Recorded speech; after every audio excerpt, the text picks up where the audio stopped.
le grand air, la liberté de gambader, de picorer, la Bresse et le paradis des poulets. Mais depuis 6 semaines, Jean-Michel Sibel, éleveur, prive une partie de ses volailles d'exercice et de grands espaces. Il les enferme ici, dans un poulailler de 5 mètres sur 10. Dans ses cages en bois, à grande ration de maïs et de lait, il engraisse l'élite de ses poulets, son trésor, les chapons de Bresse. Alors, voilà un chapon, c'est un coq castré, donc il n'a plus de crête. Le chapon de Bresse, c'est le plumage blanc, les pattes bleues. Le chapon est déjà beaucoup plus âgé. Un poulet de Bresse, c'est minimum 16 semaines. Il a entre 16 et 20 semaines. Un chapon, lui, il a au minimum 32 semaines. Ces chapons ont été castrés en mai dernier. En perdant leurs attributs sexuels, ils ont perdu leur agressivité, mais gagné en nonchalance. Ils sont plus dodus, leur chair est plus tendre. Sur cette terre de Bresse, le chapon est une tradition ancestrale. Chaque année, en décembre, des concours désignent les meilleurs éleveurs. Un titre que les Sibel ont longtemps monopolisé. L'ancienne porcherie de la ferme accueille un musée à la gloire de la famille. Des centaines de coupes et de récompenses. L'œuf, il est percé. La première remonte à 1909. C'est l'arrière-grand-mère de Jean-Michel qui l'a remportée. Régine, sa mère, a pris la relève. Alors la première coupe, elle est ici. Elle est de 74. C'est unique, ça. Donc on se dit, on doit perpétuer la tradition. Voilà. Après, on se prend au jeu, il faut dire ce qu'il y a. Et on apprend à avoir la passion et surtout la patience. Ces coupes font la fierté de la famille. Elles assurent aussi l'équilibre financier de la ferme. Grâce à leur excellente réputation, les volailles des Sibel se vendent mieux. Chapons, poulardes, ils en élèvent près de 1000 par an. Malheureusement, depuis quelques années, une autre famille s'est attaquée à leur suprématie. Les rivaux vivent à 1 kilomètre de là. Bienvenue chez les Cormarèches. Fille d'éleveur, Eliane a initié son mari, Max, à l'art du chapon. Très vite, le converti est devenu un expert. Ici, la salle des trophées est moins fournie, mais c'est parce qu'elle est beaucoup plus récente. Les Cormarèches n'ont commencé les concours qu'en 1988. Et ces dernières années, ils ont tout gagné. Un grand chelem symbolisé par ces petits vases de Sèvres bleus. Des cadeaux du président de la République aux meilleurs des éleveurs de chapons. Quand on prend la première fois, il ne faut pas le casser. On prend demain. Voilà, on le prend demain. Même les suivants, je pense que ça reste quand même... C'est pour ça qu'on les met d'ailleurs bien à l'abri dans la vitrine. Ça fait 2 ans de suite que j'ai gagné les 3 concours. Bon, le plus dur, c'est pas d'arriver en haut, c'est d'y rester. Jour J-2 avant les concours. Chez les Sibel, après 10 mois d'élevage, on abat les volailles. Elles sont égorgées, mais avec une méthode qui ne laisse aucune blessure apparente. Un secret de fabrication. Passage à la plumeuse pour retirer le plus gros des plumes.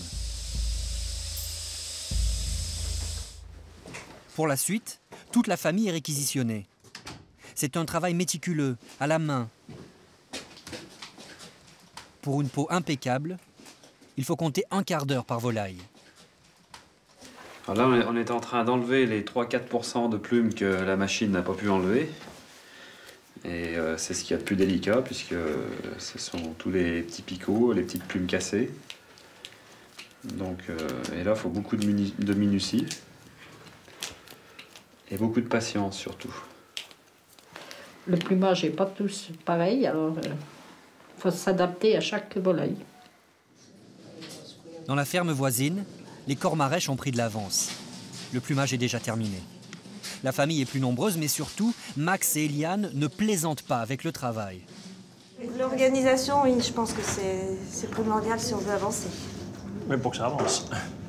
Oui, mais avancer est bien. Et ça avance, bien, comme à l'usine. Sur chaque bague, le nom de l'éleveur. Sur chaque étiquette, l'appellation d'origine contrôlée, le privilège du poulet de Bresse. Il reste une dernière étape, le roulage. Un savoir-faire que les éleveurs de la Bresse se transmettent depuis au moins 4 siècles. Le chapon est cousu dans un carré de coton.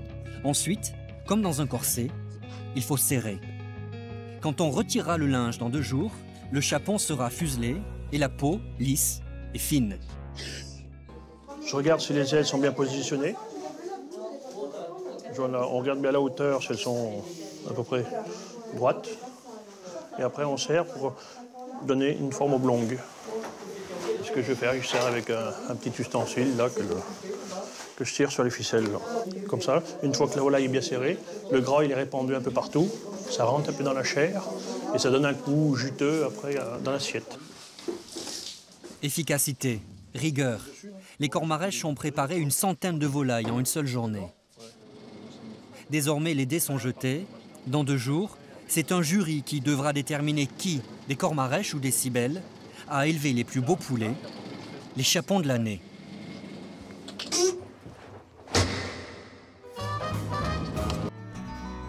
La semaine des concours commence à Montrevel-en-Bresse.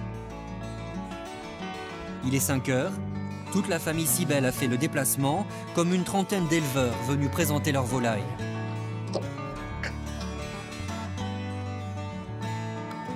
Le gymnase de la commune a été spécialement aménagé. Les Cybèles ont 2 heures pour s'installer. Les Cormarèches, eux, sont déjà au travail. Le déshabillage des chapons a commencé. Leur ambition, remporter l'épreuve reine, celle des 4 chapons. Parmi toutes les volailles de l'éleveur, il faut que 4 d'entre elles, côte à côte, soient belles et surtout parfaitement identiques. Ça, celui-là, là. Il irait bien avec celui-là. Regarde dedans. Regarde dedans. Du côté des Cybèles, Jean-Michel est tendu. Ça vous plaît? Moyen. Ah ouais? Il a du mal à faire ses lots. Le premier bilan, là, il n'est pas très... C'est mitigé. C'est moyen. À l'autre bout de la table, aucune fébrilité chez les Cormarèches. Attends, on va le mettre à côté de l'autre. Là, j'ai refait un autre 4. Comme ça, je n'y retoucherai plus. Sûr. Sûr.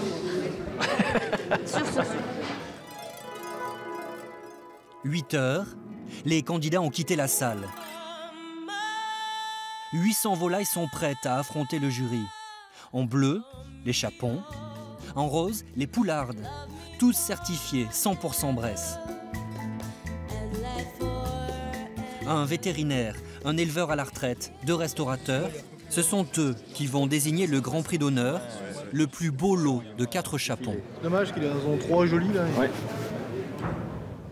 On va regarder s'il n'y a pas de défaut au niveau du plumage, s'il n'y a pas trop de taches rouges par exemple, si la forme est bien respectée. On va regarder aussi la fraîcheur, s'il a bien été chaponné, parce qu'il faut que la crête ne soit pas poussée du tout.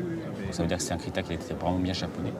La fraîcheur, on va regarder bien sur les yeux, pour voir s'ils sont bien bombés, qu'il n'a pas été tué depuis trop longtemps. Et puis au regard de tous ces critères, on va définir celui qui est le plus beau d'aspect. C'est le plus joli de tous, de toute façon, même s'il a les yeux creux, bon après s'ils ont tous les mêmes yeux un peu... hein. Même de l'arrière, c'est joli aussi. Ouais. Il y a un bel arrière. Maintenant... Ça, c'est le Grand Prix. Je suis pas seul là. Oui, Je suis pas c'est seul. le Grand Prix, c'est vraiment le... On n'a pas le droit de se tromper là. Messieurs, unanimité, c'est bon pour toi, c'est celui-là aussi. Les lots sont anonymes. Le jury ne sait pas à qui il décerne les récompenses. Là, on voit que la graisse est bien répartie sur toute la bête et là... Et cette année, le grand prix d'honneur du chapon est attribué à la famille Cormarèche. C'est une satisfaction, on est très contents. Pour la 3e année consécutive, Max Cormarèche termine premier.